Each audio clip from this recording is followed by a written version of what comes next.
that seems to be how they're running American foreign policy. This Indian man wanted to ensure that his friend... crippling ADHD. Tell me about your court case. Don't agree with his views? Fine. You don't agree with them. It's very disturbing because it's such an amorphous, ambiguous thing. Rather than kill him, I think... Feel a hole in your soul because of consumerism. You could have the death toll in Gaza is at least... that Israel has on the conservative media. Yep. And the monopoly of pro-Israeli opinion leaders.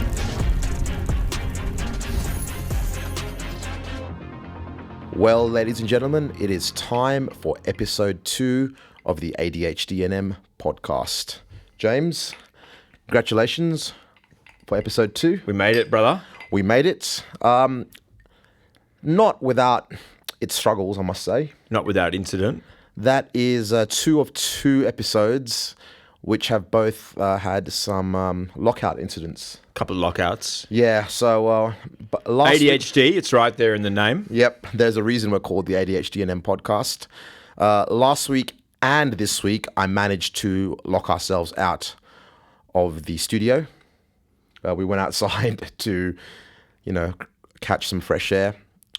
And I locked the door, not realizing the keys were inside. Luckily, the car was unlocked and the car keys were in the car, so we were able to drive off, find someone with a spare key, and get back in the studio. But pretty standard. It's pretty standard. Here's to a few more. Here's to many more. And I think that is the general theme of this podcast: randomness, getting into trouble, not knowing what's coming next, all part of the ADHD experience. Going with the flow. And look, we're not joking, guys. We both do have ADHD, whatever that really means. I don't really believe it. I've been told by doctors that it's something I have. James, I think you definitely too. have it. Yeah, you definitely have it. Although, do you not think that having ADHD is just a symptom of the times? True. It's I think 100 years ago, 200 years ago, 1,000 years ago, having ADHD would actually be a positive attribute in many respects. Well, that's what they say, right? They say people with ADHD make good CEOs, and they made good good hunter-gatherers back in the day, because you'd be sort of, ooh, what's that over in the horizon? Yeah. A woolly mammoth. And some shit like that. Hypervigilance can be useful in case of a saber-toothed tiger hunting you. It's important to be aware. Now, we had some comments, some feedback on last week's episode. Some people emailed us, so thank you. A bit of viewer mailbag. The number one comment that we had was in regards to James and his attire. There were people asking, James, what's with the scarf? But James, are you gay or are you a gangster? It can be both, right? Ever heard of the Cray twins? I have. They were that was a fantastic movie. I've got no further comment. Fair enough. Now, last week we talked about immigrants and some of my favorite people, Indians. I love all the Indians out there. I'd like to share a story that happened a few days ago at the local bakery that I was at, which I frequently frequent. As we were walking out of the bakery, I saw an Indian man park his car, normal activity. He then proceeded to get out of his car, and he stood in another parking spot for a good 3 or 4 minutes. Just standing there in this parking spot. So he was quite clearly trying to reserve this parking spot for someone. I'm not sure how I feel about reserving parking spots, especially in a busy place on a Sunday morning at a very popular bakery. Anyway, an elderly lady. But you can leave your car in there. Yeah, you can leave your car in there. That's kosher. Yeah, you're allowed to do that. I don't think it's legitimate. But a human being can't. Yeah, it's not much like how if you go to the McDonald's drive-thru, they'll refuse to serve you if you're on foot. Fair call. I don't know why. Even a bike will get you rebuffed. Yeah, exactly. They will not serve you unless you are in a car. So a person standing in the car park, in the parking spot, reserving it for a friend, I'm not sure if that's kosher or halal in this aspect. Yep. Or do the Indians... Whatever the Indian whatever that is. Indian equivalent is. No beef. Although this man, he wasn't... let's not go there. James. A middle-aged lady proceeded to come and started to put her car in that car park. And the Indian man is like... She disregarded his presence entirely. Disregarded his presence and started to park. And the Indian man is like, no, you can't park here. She basically... She was playing McDonald's rules. Yes. She was playing Macca's rules. And she basically looked at him and basically gave him a big FU and went and parked the car. What sort of woman are we talking here? A middle-aged white woman, a very strong-looking lady, someone I would not want to mess with. Pretty well built? No, not well built, but reminds me of like Could you see her on the rugby field? I could not see her on the rugby field, but I could see her as a very stern English teacher. In school. Okay. Yeah, that kind of person. Not a battle axe, though. No, not a battle axe, but the kind of person in class would scare you. Much like, if you have a scary grandmother. I don't have a scary grandmother. I had several scary aunties, but that sort of vibe. Someone you don't really want to mess with because you don't know what is coming next. Yeah. A dragon lady. A dragon lady. That's a Dragon fantastic lady, one. yeah. Yeah, someone, what was that TV show that was hosted? There was a woman on there who was famous for being just evil. Do you remember that game show? The Weakest Link. Yes, that's the one. Yeah, yes, that the one. chick with the red hair. Yeah, exactly. Yeah. Anyway, so she just went and parked her car, and this Indian man walked away defeated. Now, James... He just took it, did he? I mean, there's not much you can do. There's not much you can do.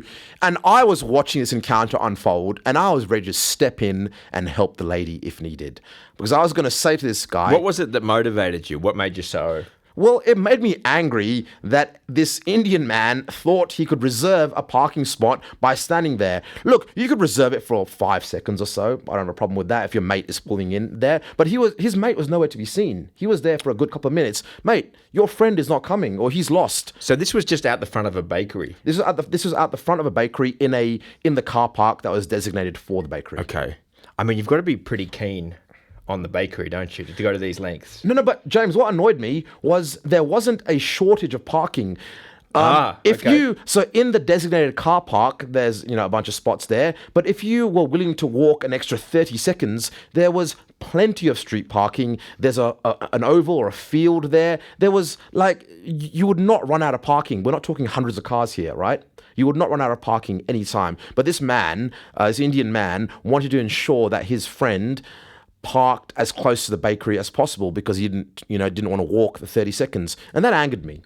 I was hoping that something would unfold. Unfortunately or fortunately, depending on your point of view, nothing happened and the parking saga unfolded that incident. But I must say, I was very happy to see a good white Australian middle-aged lady asserting her right to car park dominance. Okay. Yes, I think this relates to our conversation about immigration last week. Yeah. Perhaps something else we can touch on. There was a racial element, was there? There was, yes. Okay, yeah. There was. Yeah. No racial element. Not from my end, because I'm not racist at all, as we've discussed. As we've There's established. No racism here. There's no racism on this podcast at all. But yeah, there was that. James, tell me about your court case. Nothing to say, mate. Nothing much to add this week. Yeah. Just looking over the police brief of evidence. Yep. More's to come. Are you able to share any more information about that with our viewers, or a bit hush-hush for now? Not at this time. Not on the advice of my lawyer. Excellent. More to come there, guys. If you want to find out more, I guess you'll have to follow us. Stay tuned. Over the next 2 years or so as the story unfolds. Now. Big story of the week. Big stories of the week. Big stories of the week. Look, last week's episode I think was great. We touched on a lot of things. It was a classic. Very strong opener to the podcast. This week, a bit more somber, but some crazy stories. We've got the poor Ukrainian lady being stabbed in the neck multiple times. Wasn't that a shocker? On the train station.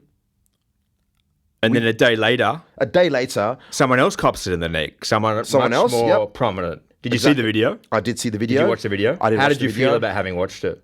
Look, I'll be honest. I've become somewhat desensitized to violent images because of the 2 years of seeing images coming out of Gaza.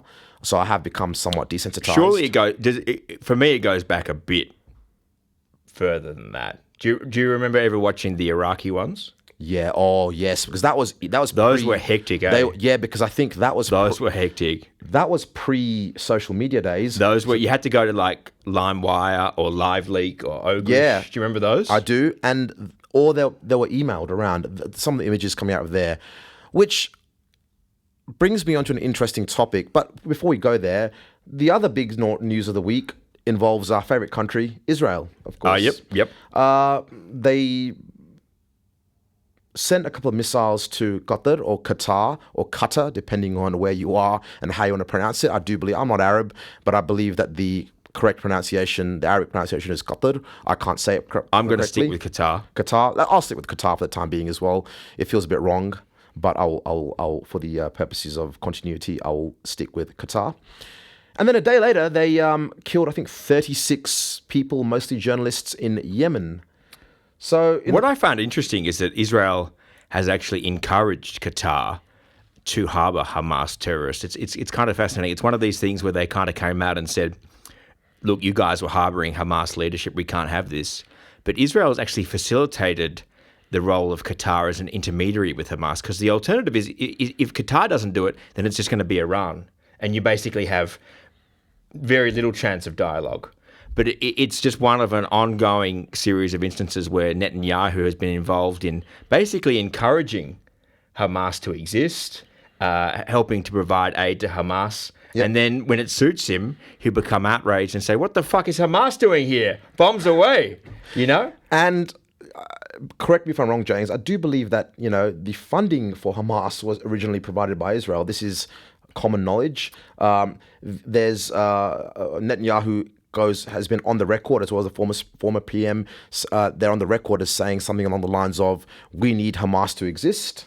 Well, certainly Netanyahu needs Hamas, because his strategy has always been to divide Palestine between the more moderate West Bank and Gaza. And so and that will hobble the chances of a two-state solution. That's his strategy. So he's always wanted Hamas to exist, and they've always kind of encouraged it. They've facilitated aid to flow to Hamas. When they do their crackdowns, they always crack down on Hamas's political rivals, not Fatah, not Hamas, but Fatah will cop the brunt of the crackdown. So it's just kind of funny. I mean, in a way, he really needs Hamas, doesn't he, Netanyahu, to survive? I think he does. He definitely needs Hamas because, I mean, let's be honest, they could have stopped this whole fiasco over the past 2 years in a couple of days. But the story was always, we need to get rid of Hamas, we need to get rid of Hamas. There have been several negotiation attempts. This was actually the target here in Qatar was the Hamas negotiators. Now, I believe Donald Trump facilitated this meeting between the Hamas negotiators and Israel. But Israel, in their infinite wisdom, thought it'd be a good idea to wipe them out. Now, fortunately, does they weren't this suggest successful. that Israel may not be entirely serious about negotiations? Well, if we look at what happened with the Iran nuclear negotiation as well, Iran, because they've said otherwise. Yeah, yes, I don't know what. Who knows? Look, maybe it's a coincidence, but It's a mistake, perhaps. This does give me, Game of Thrones Red Wedding kind of vibe, and I would hate to compare a work of, a novel or a TV series to that of real life killing of people. But in the Red Wedding, a wedding was set, guests were invited, only for all the guests to be killed in order for that party, whoever it was, to take power.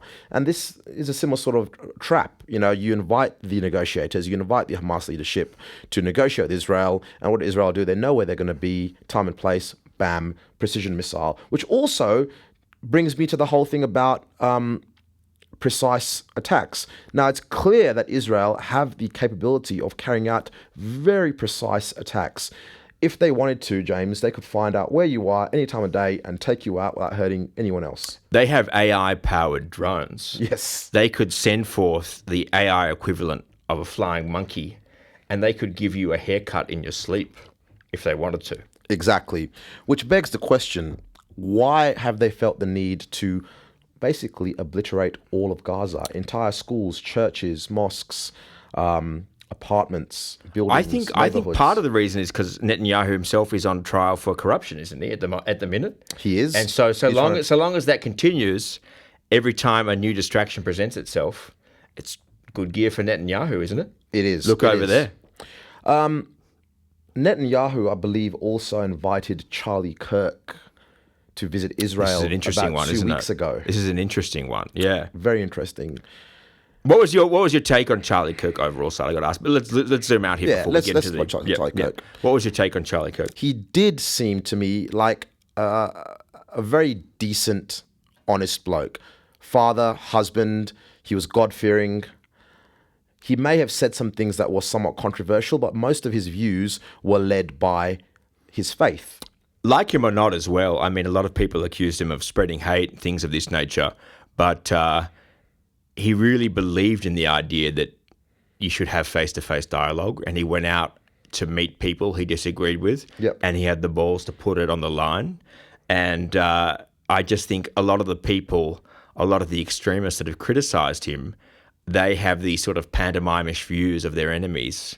A lot of the people, even in Australia, who've been calling for political violence, they have a very, very strange, very much like an episode of the Teletubbies. You know, the bad guys are cast Yep. 50 feet tall. They're in neon. They're evil.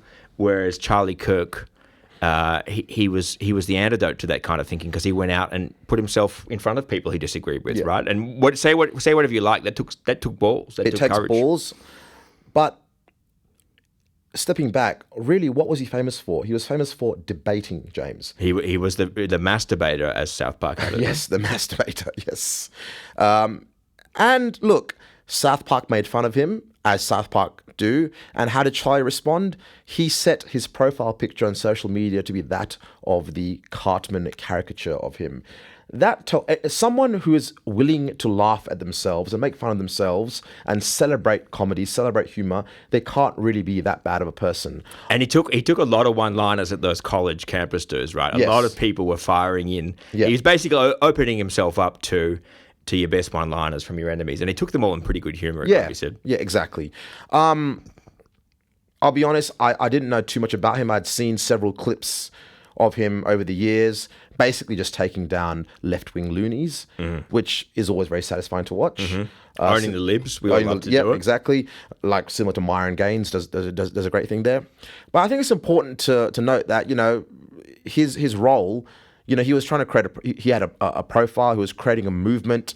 Let's be honest, he was probably responsible for a lot of young people voting for Donald Trump. A lot of people in America, I think under the age of 30, just did not vote. But I think the previous election had the largest turnout of young voters of any election ever. Yep, especially amongst young men. He absolutely smoked it with young men, but young Exactly. people in general, yeah. Yeah, he got them out and got them to vote for Trump. Now he was, I think, right now is 31 years old. Yeah, that's right. So managed to do a fantastic job there. Now, look, if you don't agree with his views, fine. You don't agree with them. But how about this? How about you have a debate with him? You argue with him. You try and convince him otherwise, rather than kill him. I think, you know, killing someone, the act of violence because you don't agree with them, is just fundamentally wrong. What's interesting, though, is that he'd been doing this for about, 14 years? I think he started when he was 17. Oh, really? Okay, I didn't know that. He was a bit of a boy wonder. Yep. But the earliest indications that we have on the shooter suggest that he was radicalized because his partner was a transgender, I can never get this right, man or woman, but it was a man becoming a woman. Seems to be a bit of a recurring theme, doesn't it, these days with shootings? There's a trans element. What is it about the trans issue that sets people off so much? Because he's been pushing buttons for a while, old Charlie, but this one seems to have put someone over the edge, just as it did in that Catholic school shooting a couple of weeks ago. I did see a video about him talking about debating with a woman over, you know, trans issues. And to be honest, nothing that he said seemed to be out of the ordinary. It was what you might call, a couple of years ago, common sense. Essentially, he was saying that a lot of it is possible that there are trans women who are sexual predators. So biological men should not be allowed in female spaces for fear of being sexual predators. Would you allow a man to come in and perv on your daughter? No, you wouldn't. So why would you allow a trans woman? Now, the definition here of trans woman is basically anyone who identifies as a woman. If you are a man and you say, I'm a woman, you are now a trans woman. And in many places in America, I'm not sure about Australia, hopefully not, you are able to use the female change rooms. It's a pretty big claim, though, isn't it? It's that Yes. anyone can just suddenly change their gender. Yep. How do people feel so entitled to this idea that you can suddenly just say, hang on, I'm actually a woman, and anyone that criticizes you is doing something that's really over the line. Yeah. You're going over the top. How did we get to the point where people felt so entitled to make such a big claim that anyone who's criticising them is violating their human rights. It happened in a very short space of time. Yes. Blink and you'll miss it sort of thing, right? I mean, James, last week you talked about paying the claim. But I think there's limits to that as well. If someone wants to say they're Jewish and they can prove they're 132. It depends on the stakes, doesn't it? It depends on the stakes. Fine, yeah, exactly. Yeah. This is kind of a serious matter. Now, look, if you're a man and you want to call yourself a woman, go for it. Be my guest. Whatever makes you happy. You want to wear a dress. It doesn't bother me. But you cannot violate the rights and spaces of biological women, biological girls, just to knock yourself out. Just don't go into the same change room as my daughter. That's all. That's it. That's it. I don't think anywhere that is unreasonable at all. No, absolutely not. But it's gotten to the point where people have, I guess they mix in these circles where everyone applauds trans people as courageous, don't you think? I mean, it's become this kind of this sign of how accepting you are, to sort of say anyone can be whatever they want to be. But it's very cheap to hand out those platitudes, isn't it? Anyone can sort of say that. But when the rubber hits the road, do we really want biological men in the same space as our daughters? I mean, and sport is the obvious answer as well. Come on, guys. Like, if you're a biological male and you want to compete against females, like it's for anyone to claim there is no advantage is just absurd. Absolutely absurd. I think what it is a lot of trans people are just humoured because people on the left think it distinguishes them as being particularly accepting or particularly open-minded. And they just kind of do these ones every time a trans person opens their mouth. And that's where you get the entitlement. That's where you get to the point where they can say anyone who disputes my right to live and to receive accolades just for living is a hate monger. And they are violating my human rights because they've been accustomed to just getting these ones everywhere they go. And it's gotten ridiculous, hasn't it? It's gotten out of hand. And James, what I find interesting is that this view that you and I are expressing right now would be seen as some as being hateful. This is probably hate speech. This is hate speech. We are dicing with the e-safety commissioner right now. Yeah, we are going to get cancelled anytime for this. But everyone I've spoken to, people who are in positions of power and authority in government, in private, they all have these views, but they all have to essentially pretend otherwise in order to toe the line so that they don't risk offending a small percentage of people. How did less than 1% of the population are trans? Probably, yeah. How did such a small percentage get so much power that everyone bows down to their demands? Like I said, if you're a man and you want to act like a female, if you're a female and you want to act like a man, that's great. Do what you like. And look, a bit of empathy from my perspective, just quite seriously. If you genuinely do feel like you were born in the wrong body, I'm really sorry. And I cannot imagine how that feels. That must feel awful.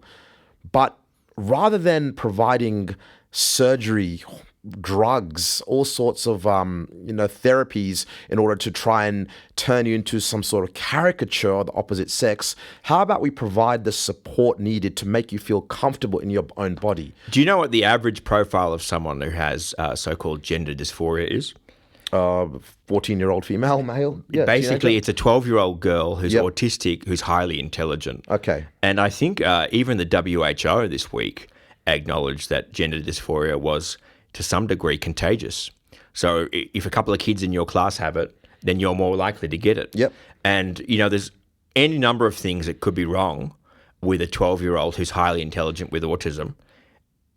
The idea that you pin it on gender dysphoria, to my mind, is very disturbing because it's such an amorphous, ambiguous thing. You could attribute anything to it. You could feel depressed. You could feel a hole in your soul because of consumerism. You could have crippling ADHD. You could not be getting enough sunlight. Whatever it is.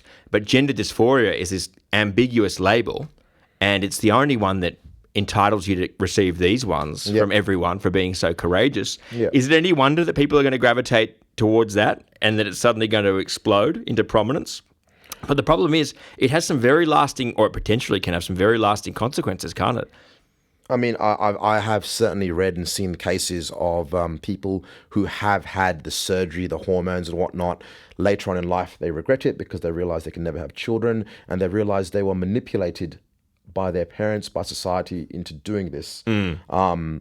they realized that it was a phase, and the society and the family just kind of bowed to the pressure. I mean, you see certain actors in Hollywood have 2 or 3 children, 4 children, and somehow they're all trans. Yeah. How does that work? It's very big in certain suburbs in Los Angeles, I think. The incidence is very high. What was it Saad said the other day? I think we're suffering from fatal empathy. That's the problem in the West. No, I'm not familiar with what. Can you explain? The idea is that people will bend over backwards. You know, a lot of people on social media, probably a lot of people are suffering from narcissistic personality disorder who want to distinguish themselves as being the most empathetic. So they go out of their way to sort of applaud, to show how tolerant and open-minded they are, and that imperative has got fatal consequences for us as a society. Now, we came into this topic from Charlie Kirk. You know, rest in peace. You mentioned that the shooter had a trans boyfriend or girlfriend or whatever. I can't be bothered working that out. What can you tell me, or do you know off the top of your head the statistic of school shootings and whatnot that are done by trans people? I do believe that, you know, the majority or a large number of them are done by trans people. I don't know the number off the top. I don't know the actual stat. Okay. I do know that there's been at least half a dozen recently. Yep. That have been shown to the shooter's been trans. The most recent one was at a Catholic school in I think Minnesota. Okay. And the shooter was trans. Yep. And of course, Trump has moved now to ban transgender people from acquiring guns. Look, if we classify gender dysphoria as a mental health disorder, I think that's perfectly reasonable. Contrary to popular belief in the US, you can't just walk in off the streets and buy a gun. There are background checks. There are, you know, it's probably easier to get an illegal gun in the US than it is to get a legal gun, let's be honest. Yeah. You know, you go down to your local dodgy neighborhood, I'm sure you could get an illegal gun for a couple $100 or whatever. Even in Australia, like if you know the right people, you can acquire. Hop on Telegram. Gun. Yeah, exactly. So, and I believe in America, you know, convicted felons, people with prior criminal history, people with certain mental disorders cannot own legally a firearm. I think this is the case. Now, you know, I was listening to a show earlier today, and apparently the number of mass shootings, children killed in mass shootings every year. Do you know what the number is, James? No, I don't. It's 17. 17. Which is 17 too many. Let's be serious. It is too many. But what's the number killed in motor vehicle accidents? No idea. Around 50,000. Wow.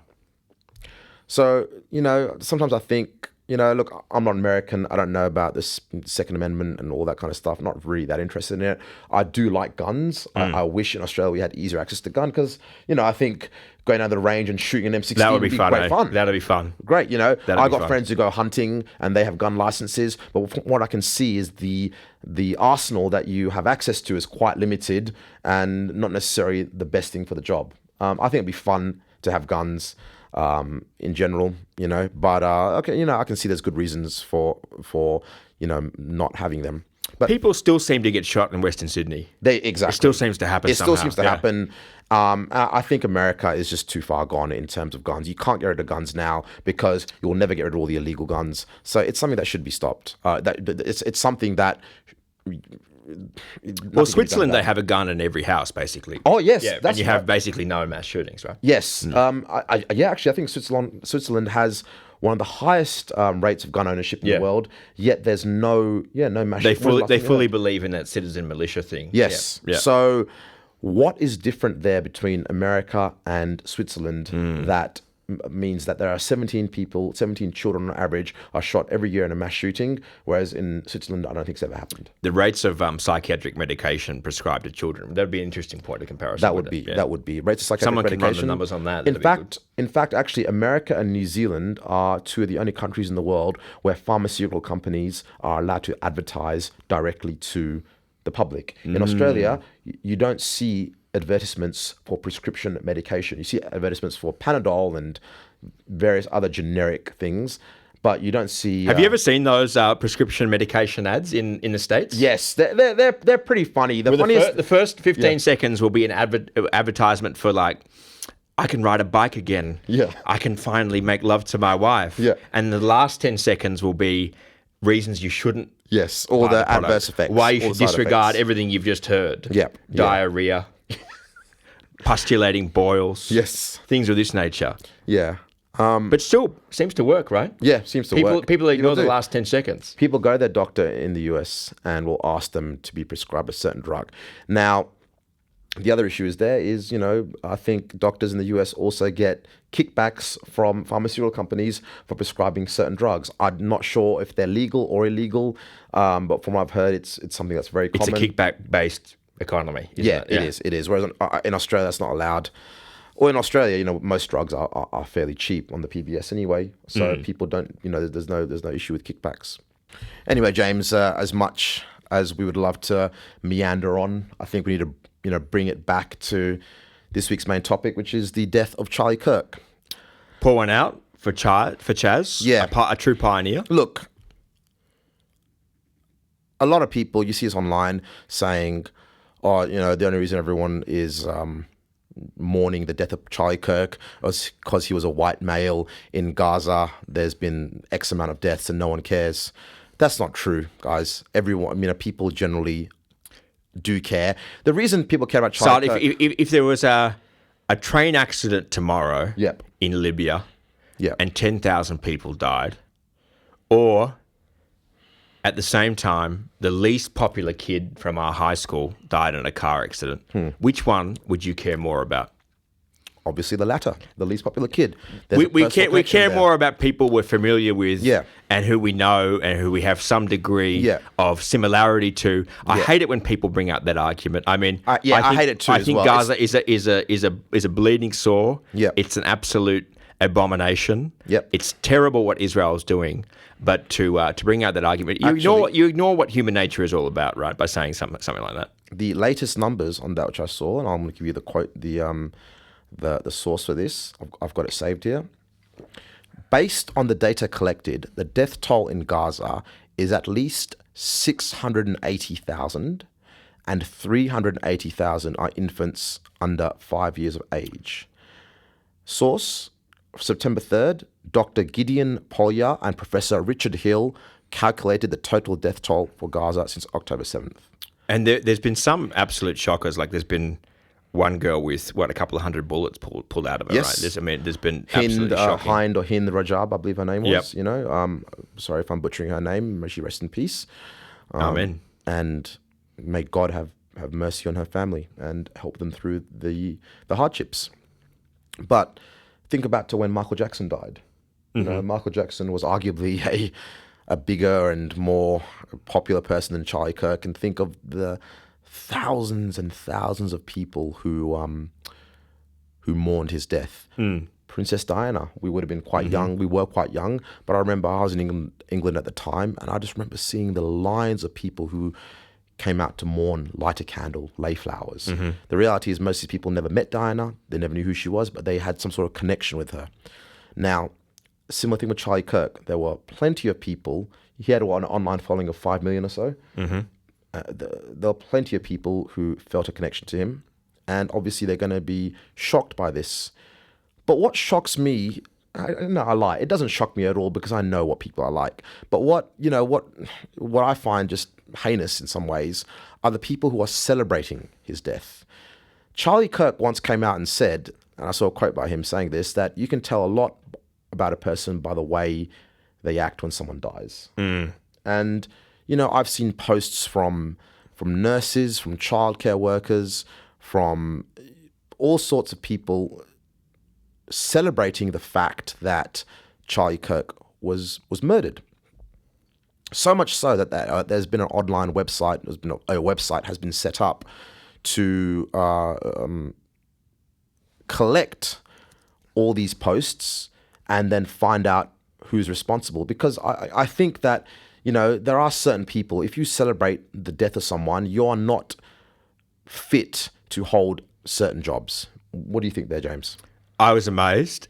Even some of the left-wing narcissist social media identities in Australia, like Hannah Ferguson, did you see her? The sort of advertising executive in her early 20s. Okay. who's sometimes on Gruen, she posted something on Instagram, of course, about how violence is sometimes necessary. I mean, who do these people think they are? Are any of them in a position to even apply lethal violence, to witness it without screaming in horror? I mean, but they take their political views to the most extreme position because they think that will get them the most brownie points on social media, and that distinguishes them as a person of unique moral character or outstanding moral constitution. It's absurd. I mean, talk is so cheap, and these people don't have any sense of how ridiculous they sound. A man is dead. He's been killed in front of his wife. He was killed in front of his wife and children. And they saw, they've seen it. They knew what happened. And for what crime? For saying things. For saying things. For making himself open to people who chose to come to speak to him. Exactly. It's just despicable how tiny some people's brains are. And I don't know. Yeah. It's shocking. Again, not too much more to say on this in regards to Charlie Kirk. What's interesting though is the Israel angle, because you would have seen that Benjamin Netanyahu, a couple of minutes after Kirk was shot, was on the tweets. I think he tweeted before Trump, or him and Trump tweeted at the exact same time. For a man in the middle of a war, he was absolutely quick on the draw, wasn't he? And what's more, I think the time difference.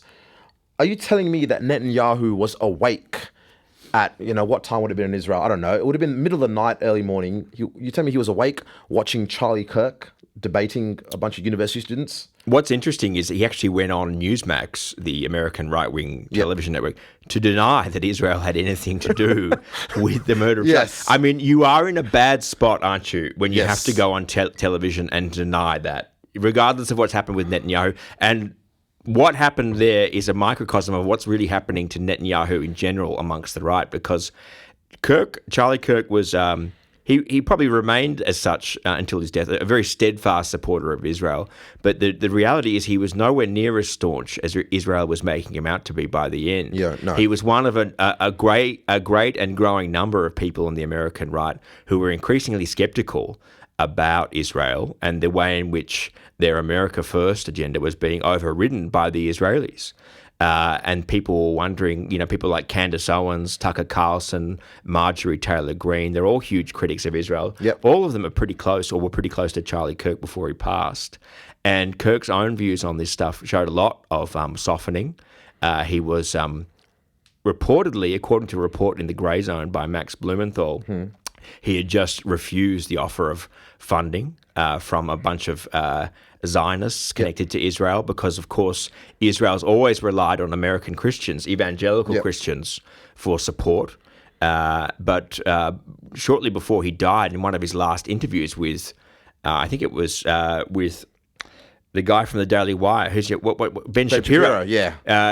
Kirk was giving him the rounds of the kitchen. He was sort of asking him whether or not Epstein was a Mossad agent. He was asking about the genocide in Gaza. He really had gone a long way. He had. And reports are, a close friend of his, the source is unknown, did say that Kirk had messaged him and said that he fears for his life if he comes out and speaks out against Israel. Now, not only that, he did openly say that what Israel were doing in Gaza was not genocide. What was the term? Ethnic cleansing. Ethnic cleansing. He said Israel's plan was to ethnically cleanse the area, and that much was clear. He also openly said, and I saw the video of this, that he said that all evidence suggests that Jeffrey Epstein was a creation of Mossad and the CIA, and it was most likely an Israeli asset, which I think is true. And I mean, it's interesting that report that you're referencing there. It's a story in the Grey Zone by Max Blumenthal. Okay. Obviously we couldn't speak to whether or not it's accurate or not, although Blumenthal has been around Washington for a long time. But some of the stuff it quotes as driving some of the fear that you're seeing amongst MAGA Republicans about Israel is stuff that we've known for a long time. It's about Israel dropping surveillance devices in the White House. I mean, we've known for a long time that Israel was bugging Bill Clinton's phone. Yes. That was something that was unearthed in a book called Gideon's Spies, released in the 2000s sometime. Israel had wind of the Monica Lewinsky affair well before anyone else. Okay. And they were using it to to get leverage over Clinton. Boris Johnson, in his memoir released last year, said that he allowed Benjamin Netanyahu to use his personal toilet in the Foreign Office while he was foreign minister. Okay. And perhaps coincidentally, perhaps not, about a week later, the MI5 found a bunch of bugs in that very same bathroom. Okay. So who knows what Yeah. Bibi was up to in there. Yep. But I think people are waking up to the fact that Israel's interest and the national interest, whether it be America or whether it be Britain's or whether it be Australia's, they're not the same thing. And they can, in fact, they can contradict each other. Yeah. And I think a lot of people on the American right are waking up to this. And the ferocity with which Israel was keen to claim Charlie Kirk as a supporter of theirs shows you how much their grip is lessening. So, James, with all that, what do you think of the online talk then that Charlie Kirk's death was essentially a hit by Israel, and the guy who has been convicted for it was basically what they call a patsy, a fall guy? Maybe he was radicalized. I did see that he was a member of Discord, part of some groups there where he was posting about it.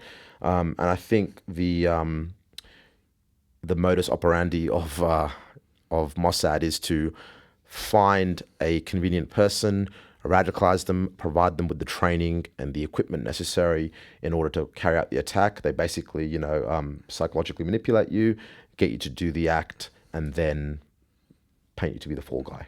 What do you think there? I mean, who knows? It's very difficult to say. I think a lot of times when people attribute to intelligence agencies this amazing, awesome power, it doesn't actually correspond with reality. I think they over impute omnipotence to these intelligence agencies. They're still only human, and they can only do so much. I mean, if this guy's got an established track record, if his father's got a story, if kids went to school with him, he's only 22, he had a trans girlfriend, if people in the community will attest to all this being the case, I'd say it's more likely the fact that he's not.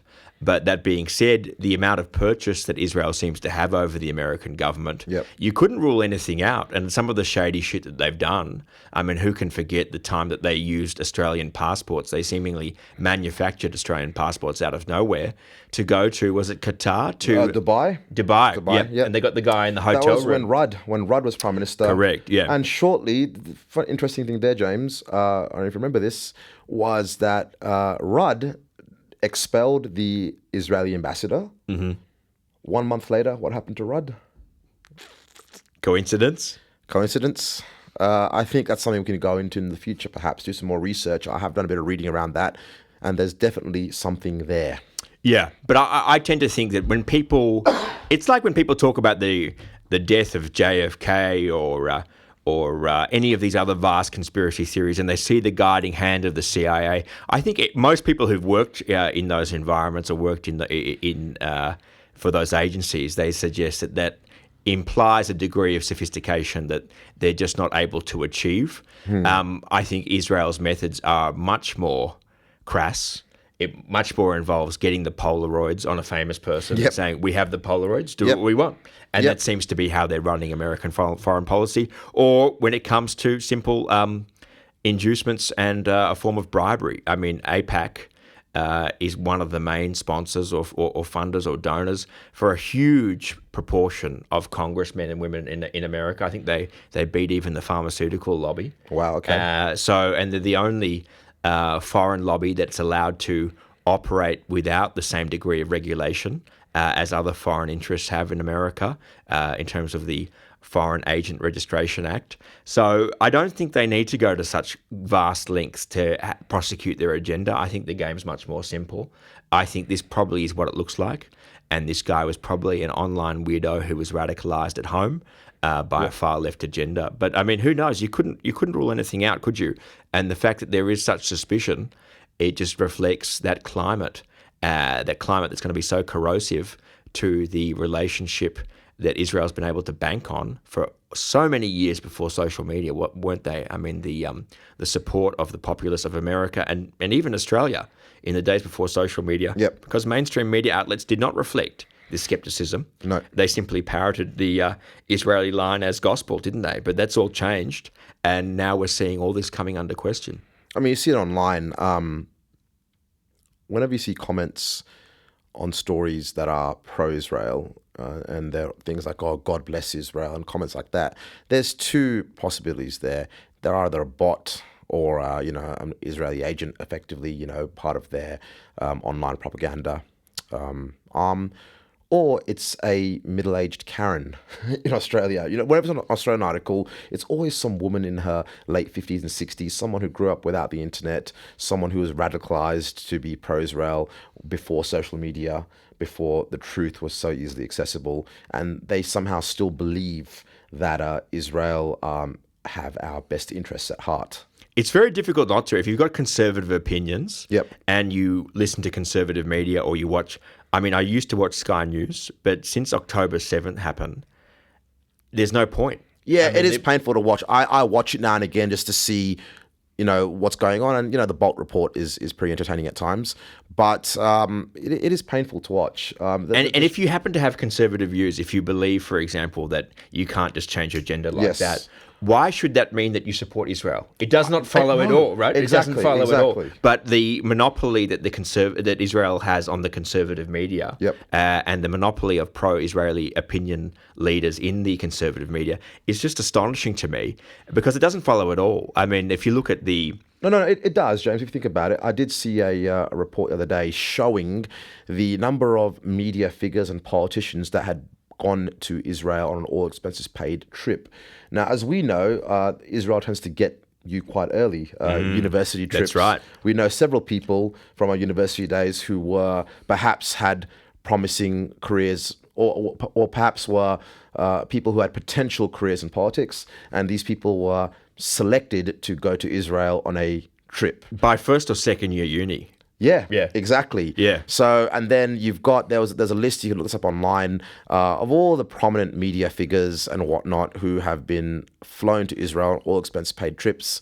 And what's not to say that... Who knows what goes on exactly on these trips? When they go there, like you mentioned, the Polaroid. Is it an Epstein-style scenario? Some other news, James, that was perhaps overshadowed, unfortunately, by the killing of Charlie Kirk was the killing of Irina Zarutska, a Ukrainian woman who had fled the war and gone to America. Wasn't that sad? It was in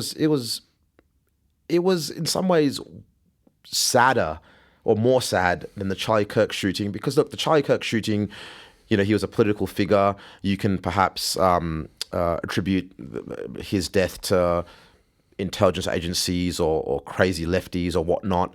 But this was just a random, senseless act of violence. And what was more shocking was on the footage, the other passengers on the train did nothing to help.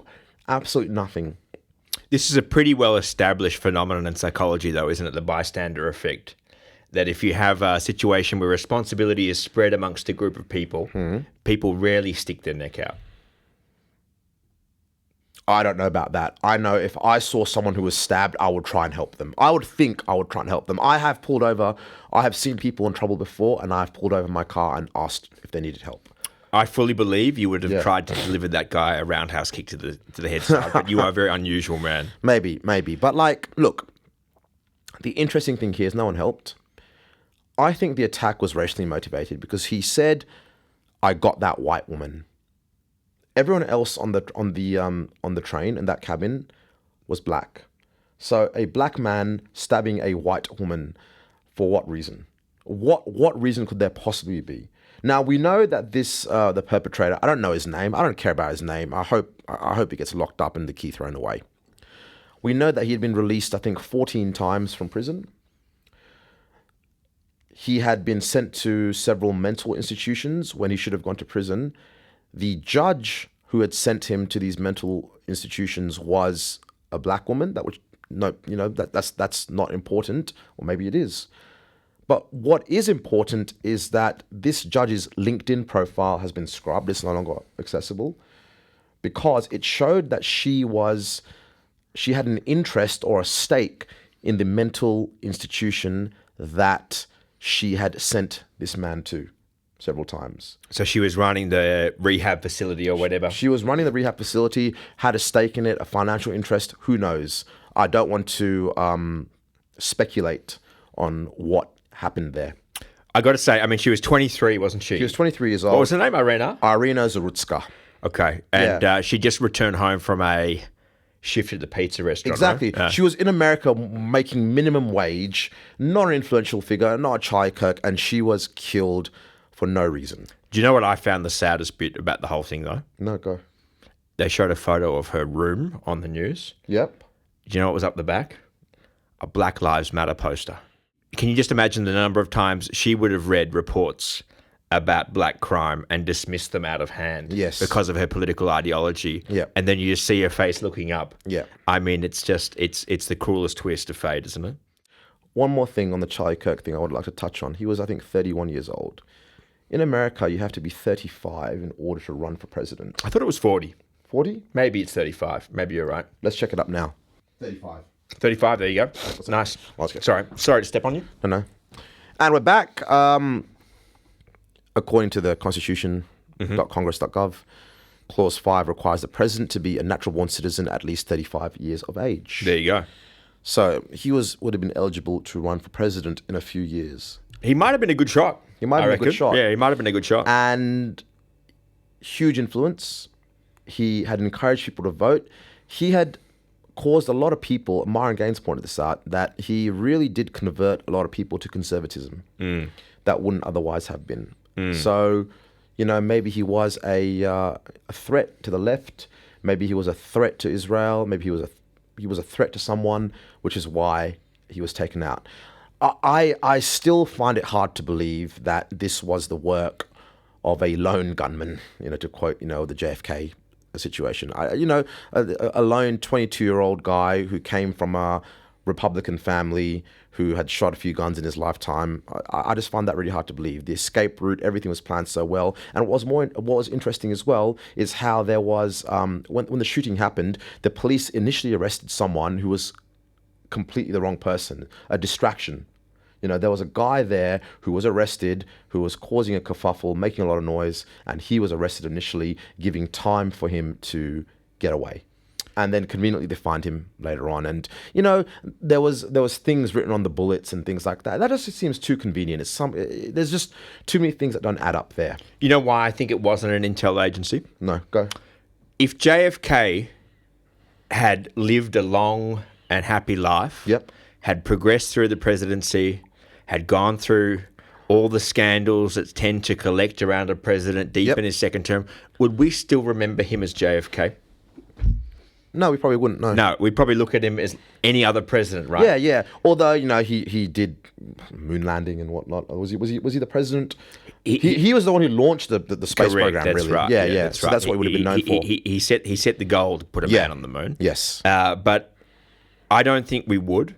I think he would have lost all of his luster. Yes. And I think there's something about dying young. Yes. That makes people take on an aura. Yep. And that will, I think in the case of Charlie Kirk, mean that he converts many more people to his cause in death, even than he did in life. And so for that reason, you'd have to say anyone who was planning this would have scored such an own goal that you'd think that cooler, smarter heads would not have taken such an action, because ultimately it would be self-defeating. I think there's definitely the action of an impassioned lunatic who was striking out in frustration, in anger, in narcissistic rage. Yep. But ultimately their actions will be, I think, counterproductive. So you're saying that they've created a martyr, really? I think they've created at least 10 more Charlie Kirks. I think so. James? Good place to leave it. I think that's a good place to leave it. Thanks for watching, everyone. Please subscribe. Follow us on Spotify, YouTube, all the other platforms. We'll get on there soon as well.